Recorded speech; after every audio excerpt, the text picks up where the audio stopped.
Fifth Row Center. It's another gala premiere today in WGN's Michigan Boulevard Playhouse as we present the charming young French star, Simone Simon, in a delightful romantic comedy, Model Princess.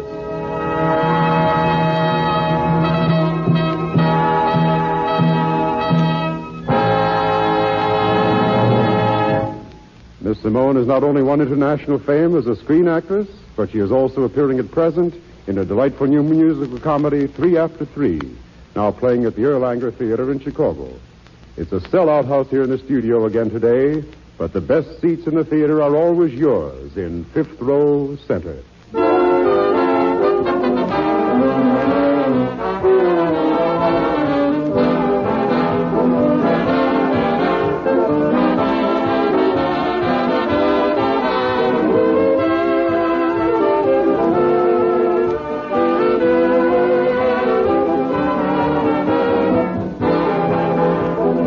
Now the lights are being dimmed, and before the first act curtain, we've just time to tell you that supporting Simone Simon in this afternoon's play is a fine cast of famous players, including Olin Soule, Louise Barclay, Brett Morrison, Renee Rodier, and Willard Waterman.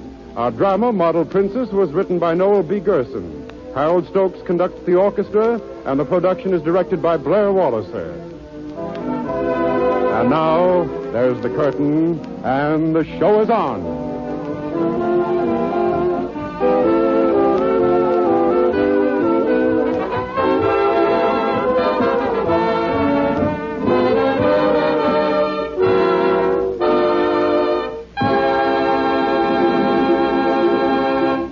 Our first scene takes place in the busy newsroom of a metropolitan newspaper in the great American seaport. The city editor is speaking. Marley. Joe Marley. Yeah. Joe, come here. What? I got a peach of a story for you. Another debutante drinking champagne out of whatever debutantes drink champagne out of. No. This is a real story. Look, take a photographer down with you and go to the docks where the President Van Buren is docking. His Highness, the famous Prince Paul, is on board with his new bride. She's a French gal, apparently. We don't know much about it. In fact, I didn't even know the prince was married, so it sounds like it ought to be a good yarn. Do either of them speak English, or do I use sign language? You find that out for yourself. Okay, sunshine. I wish I was back at police court. We could always get a story out of the judge. And maybe a free lunch, too.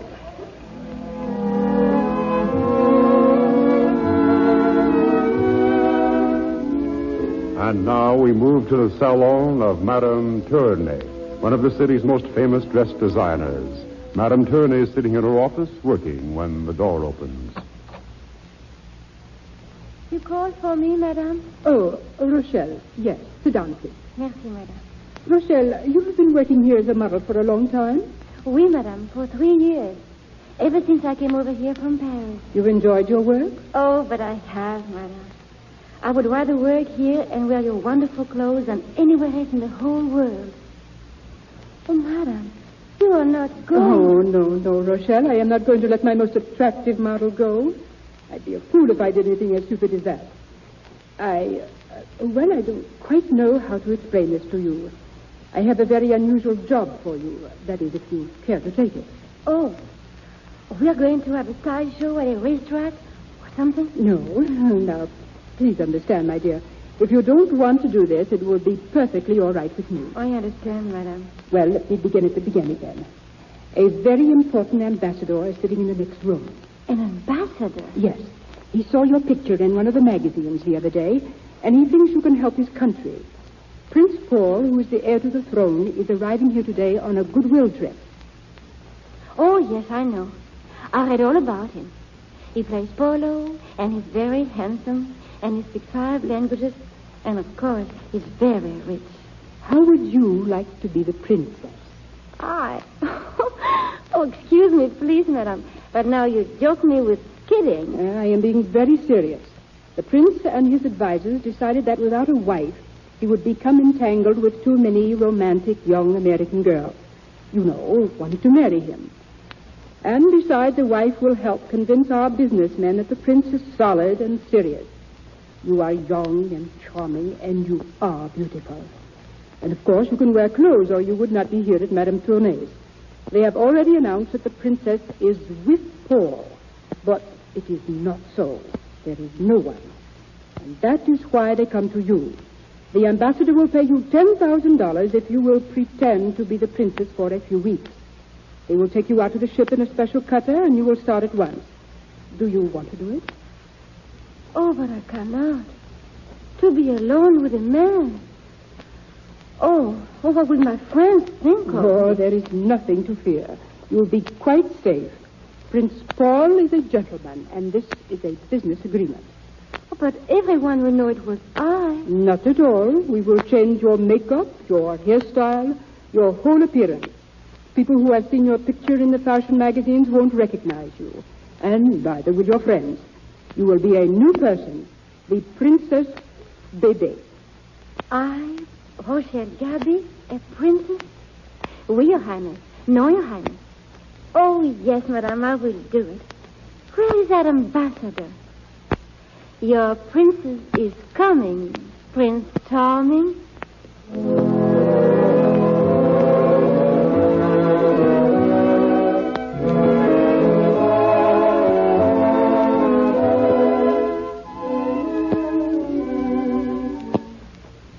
You're doing beautifully, Rochelle.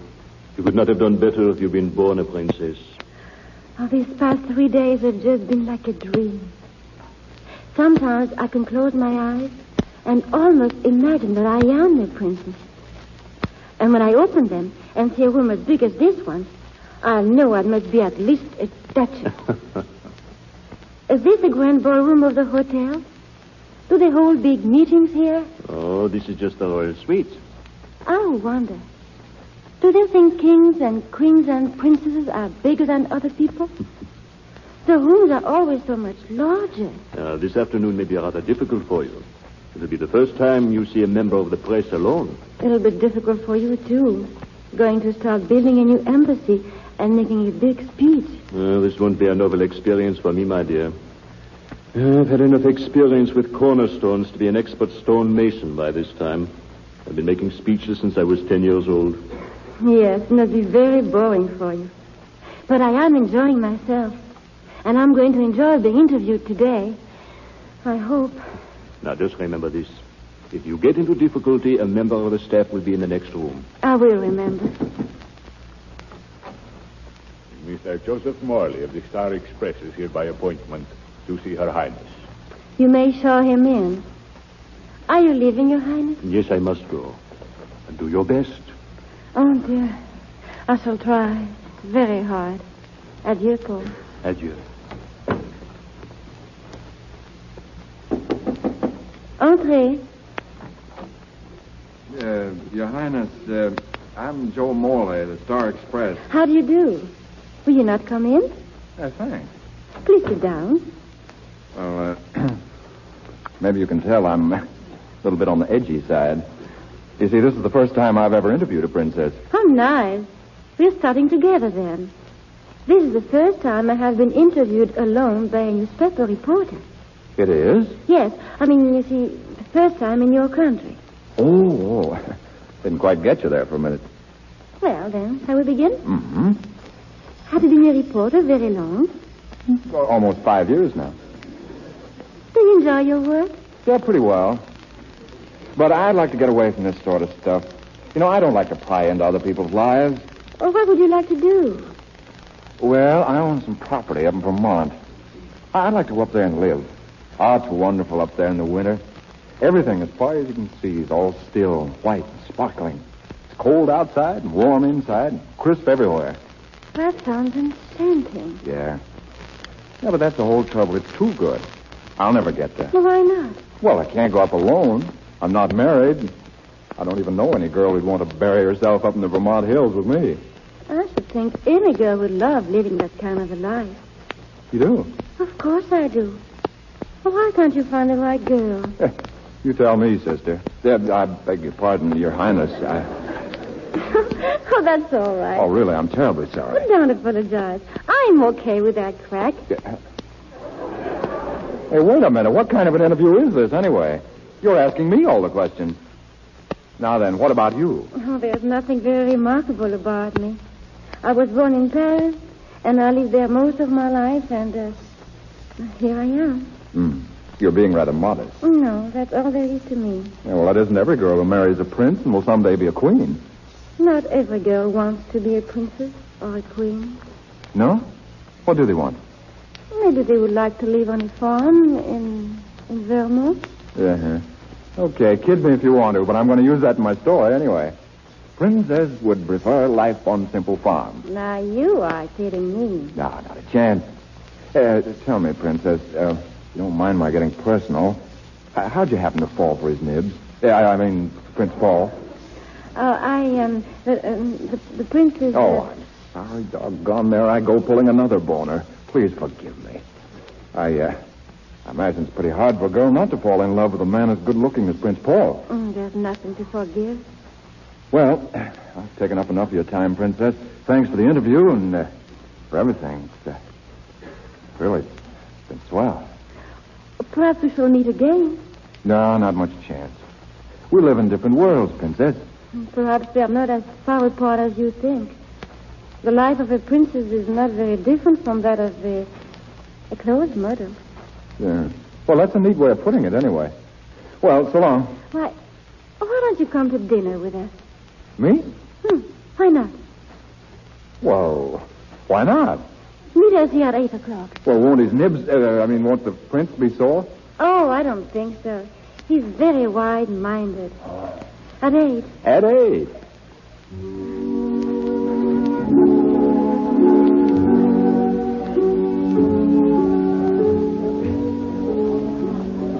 You dance beautifully, Princess. I love to waltz with you. It's been a wonderful evening, Your Highness. Oh, please don't call me that. Why don't you just call me Rochelle? I thought your name was Baby. Oh, yes. Oh, well, my friends all call me Rochelle. Oh. Am I a friend? I hope so. Doggone, you know, I wish you weren't a princess. Married to a prince. Why do you wish something like that? Well, it puts limitations on friendship. You mean you would like me better, maybe if I were a shop girl, or an airplane stewardess, or a model? Maybe you speak with an accent, Rochelle, but you sure do get the drift. We danced together as though we had done it always. Let's keep right on dancing. The music has stopped. So it has.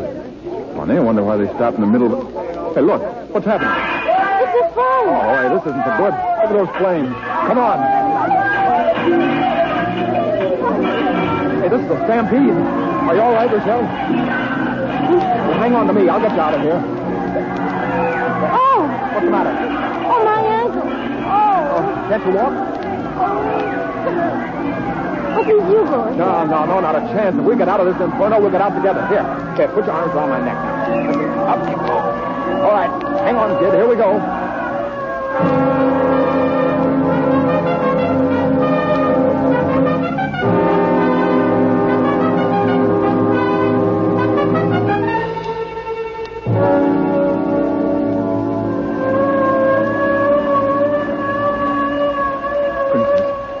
Rochelle, are you all right? We're safe. We're out. Oh, say something, please. Are you ill or what's wrong? Oh, darling. Darling. Give her air. She's fainted, buddy. You called me darling. Are you all right? You saved my life, and you called me darling. I called you... Oh, I'm sorry. That was a pretty rotten thing to do. I keep forgetting you're married to the prince. I was holding you in my arms. Sort of lost track of things, I suppose. Please, don't think too badly of me. Whatever I think of you, and I shall think many things, it'll never be that. I promise you.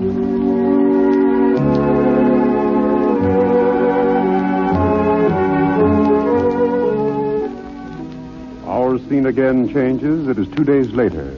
We go back to the royal suite of Prince Paul at the Hotel Ritz. The prince is reading a newspaper. My dear, come in. Come in. Please, sir, I want to speak to you, Paul. Your Highness. But of course, I'm merely reading the papers. We have another fine press today, thanks to you. Oh, that's what I wish to speak to you about. I want to stop now. To end this silly farce at once. You want to do what? There's no pleasure in this game of pretending to be someone else. You've been very kind. You've been wonderful. And I cannot go on. I must stop. I must. Well, you cannot leave now. It is impossible. Why not? For there's too much at stake. If you were to walk away now, we'd be the laughingstock of the world. I would have no chance at all to get the loan we need from these American bankers. And thousands of men and women and children will go hungry, all because you have suddenly found this position distasteful to you. How can I go on? Pretending to be your wife When you're in love with that newspaper reporter? Yes. I'm terribly sorry, my dear. But you must try to understand my position, too. More than personal interest is at stake. The issue transcends personalities. I understand. But what am I to do? Oh, please tell me and help me. Simply be a little patient. In another 2 weeks, I hope to have the loan from these bankers, and my American visit will end. Then you can go to your friend and tell him the truth. And if he loves you as much as you do him, you will have no difficulty at all. Very well, then, Your Highness. I will keep up this game of make-believe a little longer. It is hard, but I will keep my bargain. I'm deeply grateful.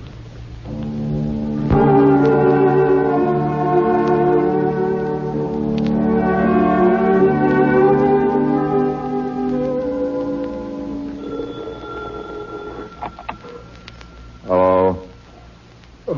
Hello? Huh? Yeah, this is Joe Morley. Yes, I tell you it is.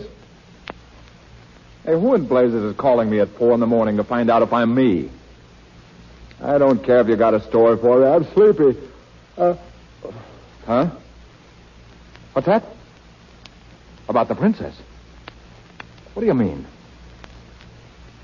What? Say, look, if you're trying to pull a gag, so help me, Yeah, all right. All right, I'll be over in the morning. Sure I will. First thing in the morning.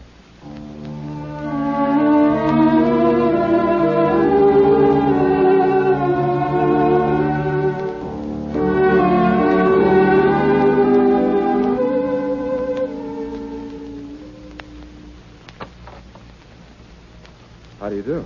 Please come in, Monsieur Morley. Well, let's get to the point. What's this all about? Monsieur Morley, I am the Princess Bébé. Oh, really? You are the Princess Bébé. You may jeer if you like, but I have ample proof. Here, look at these papers before we continue this discussion any further. Well,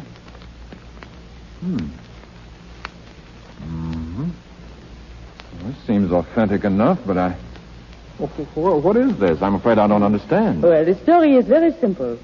I was a dancer at the Folies Bergère in Paris. I met Prince Paul there, and we fell in love. I am not of royal blood, and so at first we thought marriage was out of the question. But we decided nothing should stand in our way, and so we were secretly married at Cadantibes. And we have kept the marriage secret.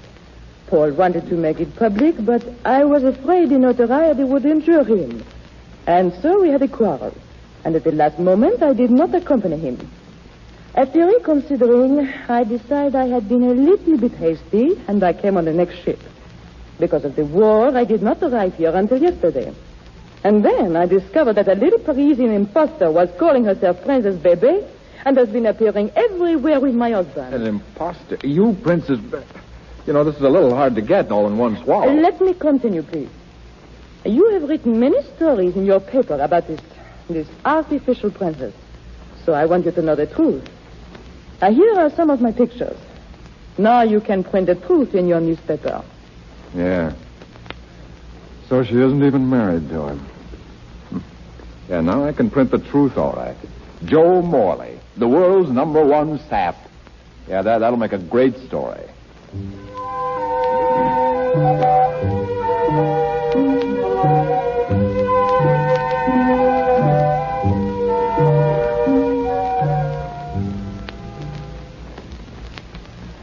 You say Mr. Morley is here, doesn't want to see me? That is right, Your Highness. He insists on seeing Prince Paul. The ambassador telephoned to say he has urgent business with me. Mr. Morley can wait. Mr. Morley can't wait. And I can tell you everything the ambassador has to say. Joe, what are you doing? Take a look at these pictures, Prince Paul. Do you recognize this lady? Baby. Yeah. Mr. Morley, where did you get these photos? What do you think? From the little lady herself, not a motion picture. From Baby? Then she is here. Yeah, you catch on fast. Baby. But I am Baby. Am I not? Hey, look, let's all take our hair down now and quit pretending. You've had a lot of fun with me, haven't you, Princess? I've never known anyone just like you before, but I've heard about your type. A lady gigolo. I hope you get a lot of laughs out of this. I will, when I get my sense of humor back. Bebe here? Where is she, Mr. Morley? Where is she? Rochelle, Bebe is my wife. Your wife? Oh, Joe. Now I see why you're angry. But I knew nothing, Joe. Oh, please listen to me. I didn't make a fool of you. Honestly, I didn't. Well, you tried hard enough. Oh, don't do this to me, Joe. All I ask is that you listen to me. No, I won't listen to you. I listened to you too much already. Star reporter Morley mixes honey with printer's ink. Mixture doesn't gel. Result, the ink comes off the page. All right, then. Don't listen to a word I have to say. Well, there's nothing I would say to you anyway. You're mean and contemptible and unfair and suspicious and vulgar and horrible and prejudiced and hateful and terrible and nasty. And super nasty. I don't know why I ever liked you. I didn't. I never did like you. I hate you. I never want to talk to you again. I never wanted to see you again. I won't either. Oh, why did I ever leave Paris? At least if men there weren't gentlemen, they still acted like gentlemen. This is a finish, Your Highness. I don't want the $10,000. I don't want anything. I'm leaving now. Goodbye. Poor child. Hey, what was that she said about $10,000? Were you paying her to pose as the princess? Naturally, I was paying her. This was strictly a business arrangement, nothing more. Oh, I've made a nice mess out of this. Rochelle! Oh, she's gone. You're a discerning young man. Well, I've got to find her and tell her I didn't understand. I made a terrible mistake. There are many entrances to this hotel. You'll have a difficult time. Well, do you know where I can reach her then? I do not. You mean even if you did know, you wouldn't tell me? Correct. Why don't you place an advertisement in your newspaper? You're a big help. Baby! Paul. Baby. Oh, Paul. Oh, baby. Oh, Paul. Oh, I'm so glad you are here. I apologize. No, it was all my fault. I won't let you say such a thing. I was entirely to blame. No, you were not. And I have done something to atone for my foolishness. Oh, Paul, why did you not tell me you were trying to arrange a loan for Mr. Grant, the banker? There's no need to bother you with such matters. How do you know Mr. Grant? What do you know about a loan? But I've known Mr. Grant for many years. Just an old friend of the family, I suppose. You keep still. What about the loan? The ambassador told me about it, and he said I must keep very quiet or we would not get the money. So? So I telephoned to Mr. Grant, and he said that if he had known I was the Princess Bebe, he would have given you the loan long ago. You see, Mr. Grant is indebted to me. I introduced him to his wife. You're wonderful, Bebe. You're wonderful. Where's the money? He will send you the necessary papers today. We will celebrate. We will go home. Oh, boy, let's all go home. Goodbye, Mr. Morley. Oh, my darling. And so they lived happily ever after. Fooey.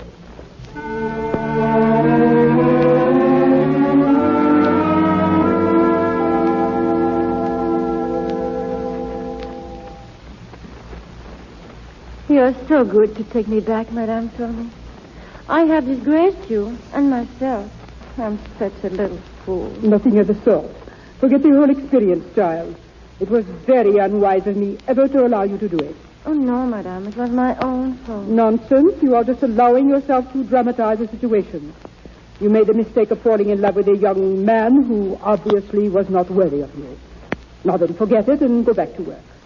A new line of evening dresses has come in. Go try them on.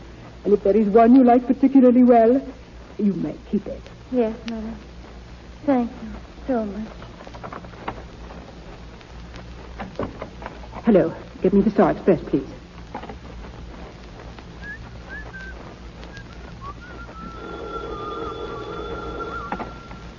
Hello? I want to speak to Mr. Morley, please. Yes, he's one of your reporters. Yes, please. Hello? Hello, Mr. Morley? Mr. Morley, this is Madame Turney of 3rd Street. I wondered if you might drop over here to see me. No, on personal business. Any time this afternoon, Mr. Morley. Thanks so much.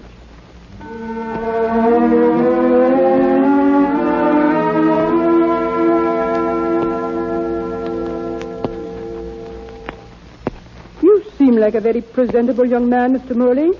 You don't look at all like an ogre. Now, look, you didn't ask me here, madame, to compare me with mythical animals. Now, what's this all about? I have been hearing quite a little about you, Mr. Morley, and I wanted to see you for myself. Who's been talking about me? One of our models here? I don't know any models. Maybe you got the wrong guy. You know this one, I think. Her name is Rochelle. Rochelle? Where is she? I want to see her. I've been looking all over town for her for a week. Where is she? Suppose I have her come in. Oh, pardon my boyish enthusiasm and lack of self-control, madame. Hear me, please. Ask Rochelle to come up here at once, please. Oh, madame, how can I thank you for this? Don't yet. Wait and see if she'll speak to you first. I'll leave you here to wait for her alone. Let's see now. Hello. No, that won't do. Hello there. No. All right. You wanted me, madam? Oh, Very much. go away. Now, that's not very reasonable. I'm here and you came in. If there's any going away to be done, you're the one to do it. How'd you get here? Well, taxi cabs, we call them in this country. A man drives and you tell him where you want to go and he takes you there. It's quite simple. You're most amusing. Thanks. You're not so bad yourself. I am leaving. No, wait, Rochelle, please. Oh, let me go. You walked out once before and it took me a week to find you. I'm sorry, darling. Really, I am. Did you say darling? Yes, darling. Oh, I see. Darling. Now I'm going away. Going away? Where? Vermont? Are you going alone? No, I'm taking my wife. But you are single. Are you getting married? Sure I am. Have you asked her to marry you yet? Not yet. No. Well, then how do you know she would marry you? I've got a sneaking idea. Well, you're very sure of yourself, Mr. Joe Morley. I'll say I am. Why, I'm offering her the life of a princess. Then I am sure she will answer yes.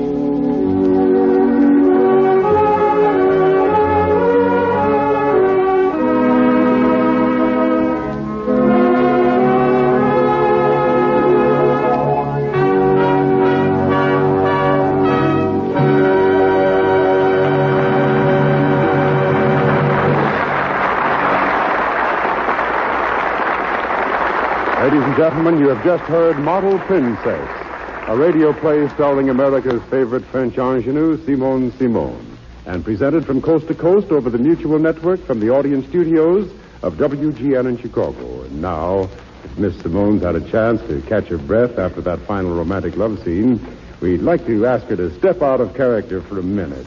I think our audience will agree that Miss Simone gave a very beautiful performance this afternoon. Miss Simone.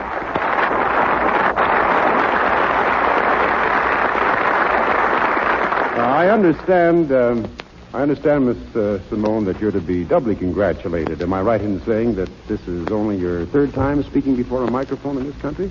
Yes, Mr. Andre. You see, I'm still just a beginner. Well, you certainly sounded like a veteran. How do you like radio acting, Miss Simone? Oh, I think any kind of acting is fun. On the stage, in the movies, on the radio. I love it. Tell us, is this your first visit to Chicago? Yes, it is. And I hope it won't be the last. I think it's a beautiful town. And this WGN studio is one of the most beautiful I've ever seen, here or abroad. You have another first to your credit, too, I know. Your present role in 3 After 3 is your first in an American stage play or musical, isn't it? Yes.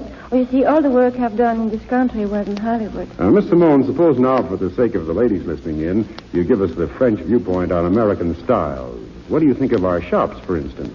Well, it's a good thing we are doing a lot of rehearsing, or I never stop shopping.